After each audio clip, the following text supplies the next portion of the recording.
کے صحابہ بکریاں چرانے کے لیے جانا تو نا حضور صلی اللہ علیہ وسلم کا حدیث سے گزر ہوا تو ابو قحافہ نے نا حضور کو دیکھ لیا. اب اس کی بھی خوش قسمتی کہ اس کو بھی حضور نے دیکھ لیا. اب ابو قحافہ کو بکریاں بھول گئی, سب کچھ بھول گیا. جدھر جدھر حضور جاتے ہیں ابو قحافہ بھی پیچھے پیچھے جاتے ہیں. اب ابو قحافہ جب گئے حضور کی مجلس میں بیٹھے, پھر جب بکریاں لے کر گھر آئے تو بکریاں بھوکی تھی کیونکہ ابو قحافہ بکریوں کو چرانے کے لیے گیا تھا, لیکن بکریاں بھوکی ہے. ابو قحافہ خوش ہے تو ماں اور جو خالہ تھی وہ پوچھی ابو قحافہ خیر تو ہے, تم بڑا خوش ہے اور بکریاں بھوکی رہتی ہیں, بچہ تو بتا. تو ابو قحافہ نے صاف صاف بول دیا, کہا کہ اے خالہ اے میری ماں, میں آج اس آقا کے پاس گیا تھا جو ہاتھ پھولوں پہ رکھتے ہیں تو ہاتھ پھولوں سے بھی مر جاتے ہیں. کہا کہ ابو قحافہ وہ جو خالہ اور ماں تھی نا,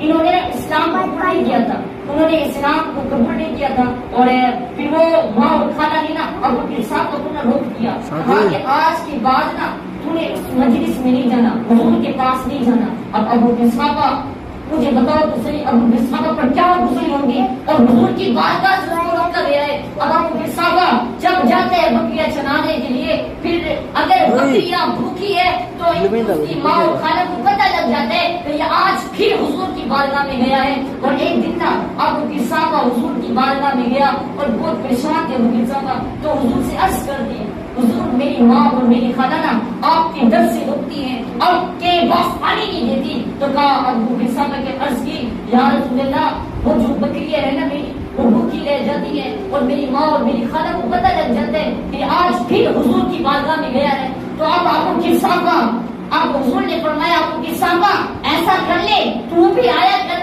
جو تیرے ساتھ بکریاں ہیں نا وہ بھی لے کر آیا کر. اب ابو قحافہ اپنے ساتھ بکریاں بھی لے گیا تو ابو قحافہ خود بھی گیا.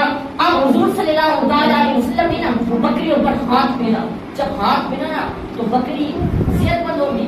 اب جب گھر گئے, اپنے گھر میں گئے تو اب وہ جو خالہ اور ماں تھی, جب وہ آتا تھا تو بکریوں کو دیکھتی تھی. آج انہوں نے دیکھا بکریوں کو تو بکریاں بہت صحت مند ہیں اور ایسا لگتا ہے کہ آج بکریوں نے بہت کچھ کھایا ہے.